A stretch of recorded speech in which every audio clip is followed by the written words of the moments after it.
Hey guys, this is Ryan again. I hope you're enjoying these blogs, these video blogs that I want to do more consistently, almost every week. Today I wanted to talk very specifically about what we talked about this last Sunday morning with the students and what we will be talking about this Wednesday night, again, a little bit more in depth. We talked about sexual purity. This whole month we're talking about purity, what it means. It's way more than just sexual purity, but this week specifically we're focusing on that. And I wanted to read the verse, the memory verse for the month, as well as the verse that we covered this last Sunday, and it's this. 1 Corinthians 6:19 and 20, it says this: "Or do you not know that your body is a temple of the Holy Spirit within you, whom you have from God? You are not your own, you were bought at a price. Therefore glorify God with your body." Earlier in the text, we covered with the students that it makes very clear sexual immorality is sin. In fact, any sort of sexual immorality, including physical and even mental sexual immorality, is sinful and not glorifying to God. Now, I encourage them to think of this not as some sort of chain. It's not like holding us back. It's actually freeing us to have this glorious relationship with one man or woman in the future called marriage. I mean, a glorious, wonderful thing that can be pure. We talked about sexual sin. We talked about what it means. We were a little specific, and we're going to get even more specific on Wednesday night. All the students, by the way, on Wednesday night will be meeting here at the church together, and then we'll split boys and girls for that time. They won't be going to home groups, but 6:30 to 7:30 this Wednesday night. But the things that I encouraged them were two thoughts. Number one, the question, how far is too far, I proposed to them wasn't a very good question. Because it seems like you want to know exactly what you can do and get away with it. As opposed to the question, how pure can I possibly be? If our goal is that we're saving this wonderful gift from God for our wives or for our husbands in the future, then how pure can we possibly be? I mean, how much can I wait for in the future to make that even more glorious? That probably is a better question, because it shows that you want to obey God. You want to glorify God with this gift and practicing this gift within His confinement. So my encouragement, we got really practical, was what physically can you do with someone that can guarantee that you can do, but guarantee that you are not risking sexual immorality, even mental. Let me just tell you, what I told them, what I encouraged them to think about, especially the girls, is that guys cannot do much without letting their mind wander. Even making out, even if you don't touch each other besides making out or whatever, kissing for 30 seconds or a minute or whatever, for guys it does not take long for their mind to wander.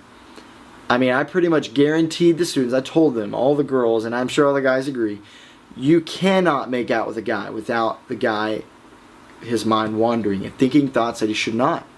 And by the way, that's committing adultery in your heart. Like, if he thinks thoughts, and if I think thoughts outside of marriage, of course I'm married, you know what I mean, then that's sin. That is straight up sexual immorality. And so my encouragement was a given. Don't make out with a boy. Don't make out with a girl.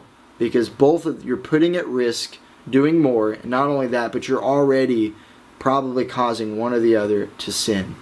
The other part of that is in a relationship, in a dating relationship, what I encourage students to think about was, when you start a relationship, don't just assume that there are going to be boundaries and that you'll take it slow. I told the guys, especially, when I'll tell them tomorrow night too, sit down with that girl and her parents, or man, as far as showing her parents how respectful you want to be of that relationship and how serious you want to be, and tell them how black and white your boundaries are going to be. Here's what we can do.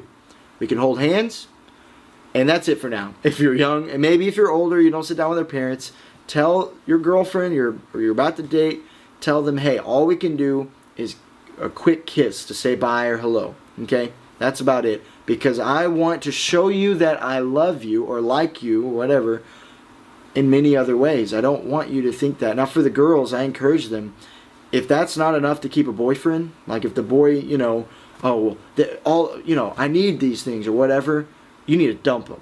Straight up. I don't care how great he is, how nice he is. If he pressures you in any way or makes you feel at all guilty for not doing more, than what you think is appropriate, you need to dump them immediately. He's not worthy of you. Just dump him. I know that's hard. I know, your reasoning or whatever. You may not ever get a boyfriend. Yes, you will. Just dump him. He's not worthy. He's not worth it at all. And then my other encouragement was with this statement. I love you. What I encouraged students this last week is to think of love as way more than a feeling. Love between a man and a woman is way more than emotion, way more than a feeling. It is a commitment. In fact, to me, real love is a commitment to serve and love no matter what for the rest of your life. The first time I told Lauren I loved her, and I told the students this isn't a formula. I didn't say they all have to do this, because I know, most don't, and that's great. It's okay. But what I did, I told her in the beginning, Lauren, I don't want to say I love you until we're going to get married, or until we know we're going to get married. And so we kind of made it a fun, cute thing where we always said, I like you when we saw each other, when we said bye on the phone, we said, okay, bye, I like you. It was just kind of our own little thing. That's a good thing. I loved her emotionally, and I felt love for her for years before I actually told her this. The first time I told her was when I was getting down on one knee to propose. That was how I proposed. Because I told her, hey, I've felt love for you for 2 years. I have had this emotion, and I know, but now I want to make this love complete by saying, hey, I want to spend the rest of my life with you, serving you and loving you, even when I don't feel this love. So my encouragement to them was not necessarily to do that, but just to wait, to make love a really special thing, that way down the line. Now, as far as what we're going to talk about this Wednesday night, all students meeting up at the church. We'll split all the girls and the guys. The girls will be in the shop and the guys will be somewhere else. Mindy Treadaway and my wife will be leading the girls, and the rest of the home group leaders, the female ones. And then me and the rest of the male home group leaders will be leading the guys. We want to talk specifically about how to stay mentally pure. How to stay physically and mentally pure when it comes to sex. We're going to talk about pornography. Girls and guys, we're going to talk very specifically about how addicting it is. I'm going to tell the students that I know the majority of you are addicted, period, because they are. They really are. It's just a given, because the percentage of 12 to 20-year-olds who are exposed and addicted to pornography is just astronomical. My encouragement to you as we talk about that, as we get pretty specific, obviously any of you parents can come to this on Wednesday night from 6:30 to 7:30. I will never say no to that, so you know what's happening, what's being said. But my encouragement to you as parents, before I close this out, is this. If your house has internet access in any way, let me just tell you, if it doesn't have specific filters, then it's almost a guarantee that your teenager, especially if he's a boy, has already used that computer or that internet access to look up pornography, or has been exposed to it in some way. I mean, it's almost a guarantee statistically within the church and outside of the church. My encouragement to you is this. Don't just tell your kids that they're not allowed to be on the internet when you're not home or something. And that's fantastic if you have those rules. Do more than that. There's a really great website called xxxchurch.com. I know it sounds really weird. Or x3watch.com. It's the same website. What they will do, talk to your wife or your husband, talk as a couple, make sure that y'all want to do this. They have a free software that you can download onto your computer that what it does, it doesn't filter, it doesn't stop, but it sends you an email every week showing questionable websites visited. Now, don't just do that and trick. I would encourage you to tell your kids about that. You're doing this for safety. And then on top of that free software that you can get, you just download it, it sends you that email every week telling you any questionable sites visited. It's fantastic. Have parental controls on the computer that can't be changed. There's another really great, if you think it's important enough to spend money, or if you're able to spend money on it, Covenant Eyes. If you Google Covenant Eyes, it's really great, even better software that will actually stop. It filters more specifically. What my encouragement to you is this. Do not assume one thing. If you have a teenager in your home, do not assume that they're not exposed to pornography or they haven't been. They are. It is everywhere. Let me tell you a little personal story and then we're done.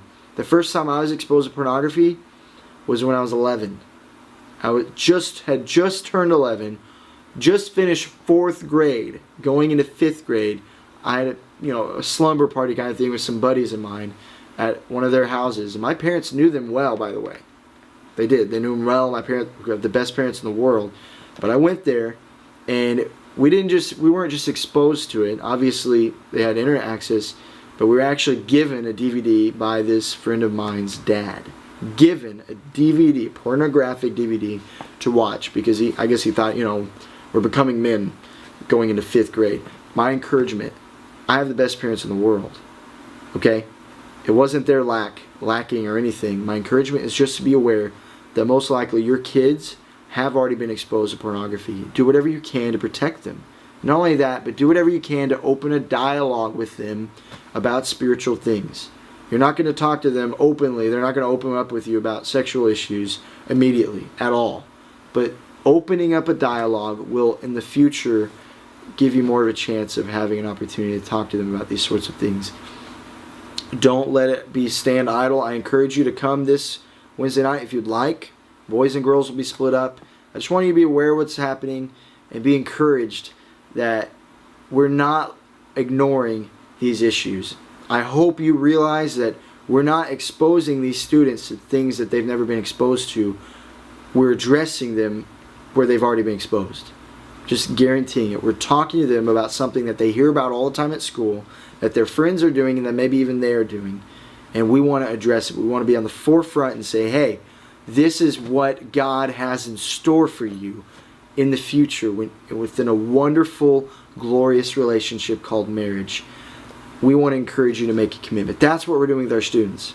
So I encourage you, pray for them, do what you can to protect them, and be a part of what's going on here at Tabernacle as we experience family together, not just in a happy-go-lucky way, but even in the hard ways, even in ways that we may want to avoid. But pray for your students this Wednesday night as they talk more, as we talk to them a little bit more about how to stay sexually pure, both physically and mentally. Thanks a lot.